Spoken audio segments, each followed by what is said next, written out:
नमस्कार, मैं शालिनी और आप देख रहे हैं nature times wild India news. आइए बढ़ते हैं आज की बड़ी खबर की ओर। खतरनाक ही नहीं, जरूरी भी हैं चमगादड़ हमारे लिए। ये हैं खूबियाँ। पूरी दुनिया में कहर मचा चुके कोरोना वायरस की उत्पत्ति के बारे में अब भी कोई ठोस जानकारी नहीं मिल सकी। कुछ वैज्ञानिक इसे चीन के वुहान वायरोलॉजी लैब में बना बताते हैं, जबकि कुछ का कहना है कि ये खतरनाक वायरस चमगादड़ों से फैला। खुद चीन का भी यही दावा है। हकीकत जो भी हो, लेकिन बीते 1.5 सालों में चमगादड़ों को लेकर भारी खौफ पैदा हो चुका है। लेकिन एक सच ये भी है कि ढेरों घातक वायरसों के होने के बाद भी चमगादड़ हमारे लिए काफी जरूरी हैं। बीते दशक भर में चमगादड़ों को कई जानलेवा बीमारियों का जनक माना जाने लगा, जैसे इबोला, सार्स और अब कोरोना महामारी। बहुत से धर्मों में ये भी मान्यता है कि चमगादड़ों का आसपास होना अनिष्ट लेकर आता है। उनके दिखने पर लोग डर जाते हैं। ये सारे कारण मिलकर चमगादड़ को एक ऐसा जीव बना चुके हैं जिनका न होना ही बेहतर होगा।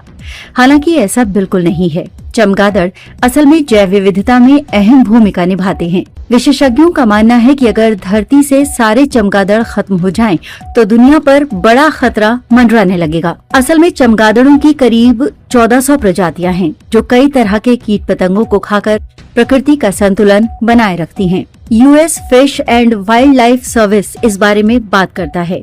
इसकी स्टडी बताती है कि चमगादड़ों की वजह से हर साल केवल अमेरिका में ही 1 खरब से ज्यादा कीमत का अनाज नष्ट होने से बच जाता है, क्योंकि ये जानवर खेतों को नुकसान पहुंचाने वाले कीड़े मकोड़ों को खाते हैं। कुछ चमगादड़ हर घंटे 1000 से अधिक कीड़े खा जाते हैं। इससे अनुमान लगाया जा सकता है कि दुनिया भर में कितना अन्न ये जीव बचाता है। चमगादड़ों की कुछ प्रजातियां कीड़ों की जगह पेड़ पौधों का सेवन करती हैं। इस तरह से ये क्रॉस पॉलिनेशन यानी परागण में भी अहम भूमिका निभाते हैं, जैसे एक पौधे के बीज का एक से दूसरी जगह पर ले जाना।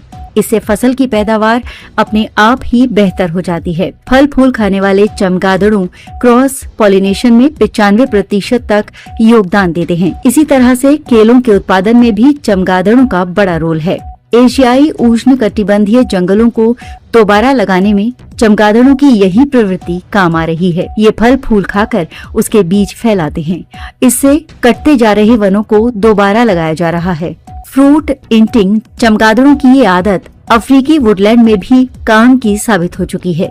यहाँ सालाना 800 हेक्टेयर वन को दोबारा हरा किया जा रहा है। चूहों के बाद दूसरे सबसे ज्यादा संख्या में मिलने वाला ये स्तनपायी जीव ऐसा नहीं है कि जानबूझकर इंसानी आबादी में घुसपैठ कर रहा है।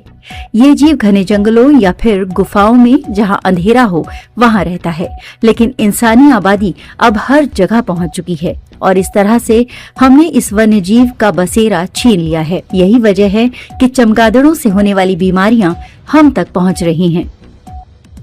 खबरों में अब तक के लिए बस इतना ही। फिर होगी आपसे मुलाकात। तब तक के लिए नमस्कार और देखते रहिए nature times wild India news.